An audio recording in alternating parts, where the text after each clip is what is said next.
Om Swastiastu. Baik, jadi perkenalkan, nama saya Ketut Listia Dewi dengan NIM belakang 1190. Jadi di sini saya akan membahas beberapa pertanyaan mengenai agama Hindu. Jadi yang pertama yaitu siapakah manusia pertama menurut agama Hindu? Yang kedua yaitu apakah dasar keyakinan agama Hindu? Yang ketiga yaitu sumber penyakit ditinjau dari agama Hindu. Yang keempat yaitu pengobatan atau usada dalam sastra Hindu dalam menghadapi penyakit fisik dan rohani. Baik, yang pertama yaitu siapakah manusia pertama menurut agama Hindu? Jadi, manusia pertama menurut agama Hindu dalam ajaran agama Hindu, manusia pertama dikenal sebagai Manu. Manu dianggap sebagai leluhur seluruh umat manusia dan berperan penting dalam mitologi Hindu. Menurut kepercayaan Hindu, Manu yang pertama adalah Swayambhu Manu yang dipercaya sebagai kakek moyang manusia pada Manvantara pertama. Ia menikah dengan Satarupa dan memiliki keturunan yang disebut Manawa, yang berarti keturunan Manu. Kata manusia dalam bahasa Sanskerta disebut Manawa yang secara harfiah berarti keturunan. Dalam beberapa kitab suci Hindu seperti Satapatha Brahmana dan Manusamriti, Manu disebut sebagai raja pertama dan pelindung umat manusia sebagai banjir besar yang mirip dengan kisah Nabi Nuh dalam tradisi Abrahami. Manu mendapat wahyu dari para dewa tentang bagaimana membangun peradaban manusia dengan nilai-nilai dharma dan hukum kebenaran yang menjadi pedoman kehidupan manusia. Oke, yang ke pertanyaan kedua ya Kak, yaitu apakah dasar keyakinan agama Hindu? Jadi dasar keyakinan agama Hindu ada 5, yaitu Brahman, Atman, Samsara, Karmapala, dan Moksha. Jadi Brahman adalah keyakinan akan adanya Tuhan Yang Maha Esa, Sang Yang Widiwasa sebagai sumber segala sesuatu. Dalam Hindu, Tuhan memiliki banyak aspek yang diwujudkan dalam berbagai bentuk dewa dan dewi seperti Wisnu, Siwa, Brahma, tetapi pada hakikatnya tetap satu. Yang kedua ada Atman, yaitu keyakinan bahwa setiap makhluk hidup memiliki jiwa Atman yang merupakan percikan dari Brahman. Atman bersifat kekal dan mengalami siklus kelahiran kembali hingga mencapai kesadaran. Nah, kalau samsara itu keyakinan akan siklus kelahiran, kehidupan, kematian, dan kelahiran kembali. Jika manusia akan terus berekarnasi sampai mencapai kebebasan dari samsara. Yang keempat ada karma pala, yaitu keyakinan bahwa setiap perbuatan akan menghasilkan akibat. Jadi perbuatan baik akan menghasilkan kebahagiaan, sedangkan perbuatan buruk akan menghasilkan penderitaan. Jadi prinsip ini menjadi dasar moralitas dan etika dalam kehidupan manusia. Yang kelima ada moksha, yaitu keyakinan bahwa tujuan akhir kehidupan adalah mencapai pembebasan dari siklus samsara dan menjadi kembali dengan Brahman. Moksha dapat dicapai melalui berbagai jalan termasuk bhakti, jnana, karma, dan yoga. Jadi Pancastrada menjadi landasan filosofis dan spiritual bagi praktik agama Hindu serta menyajikan pandangan menyeluruh tentang hakikat eksistensi dan tujuan hidup.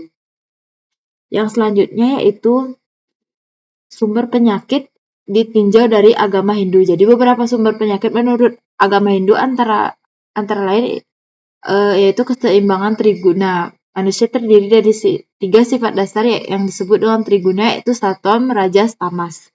Jadi sattvam itu kemurnian, kebaikan, keseimbangan. Sedangkan rajas adalah kegelisahan, aktivitas, hasrat. Yang ketiga ada tamas, yaitu kebodohan, kemalasan, dan kegelapan.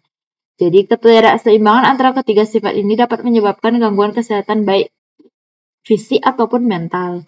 Jadi karma buruk, perbuatan yang dilakukan di masa lalu dapat menimbulkan penderitaan atau penyakit sebagai konsekuensi dari hukum karma.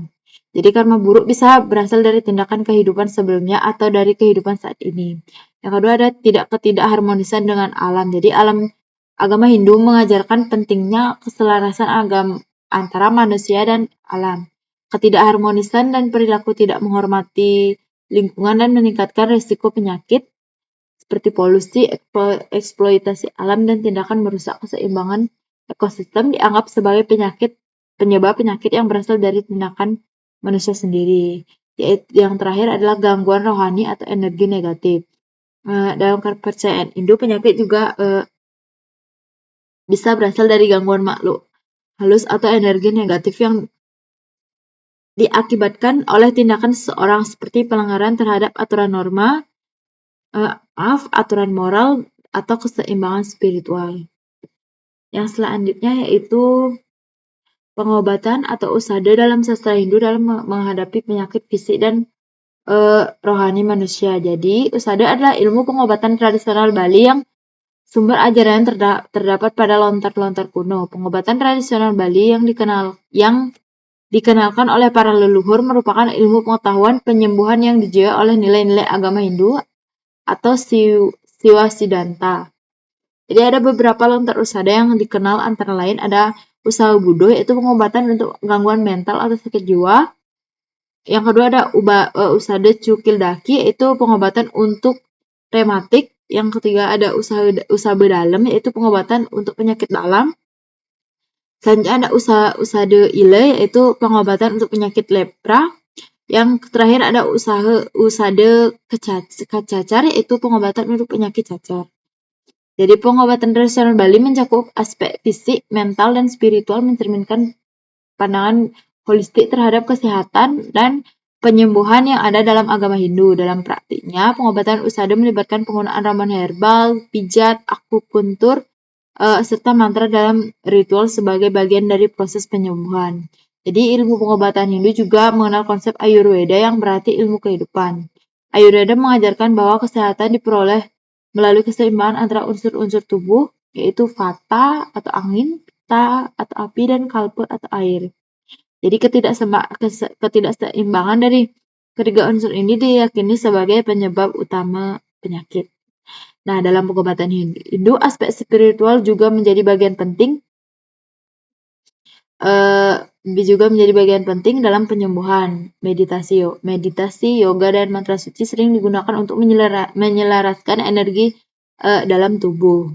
Ritual seperti yajna atau persembahan suci juga sering dilakukan untuk membersihkan diri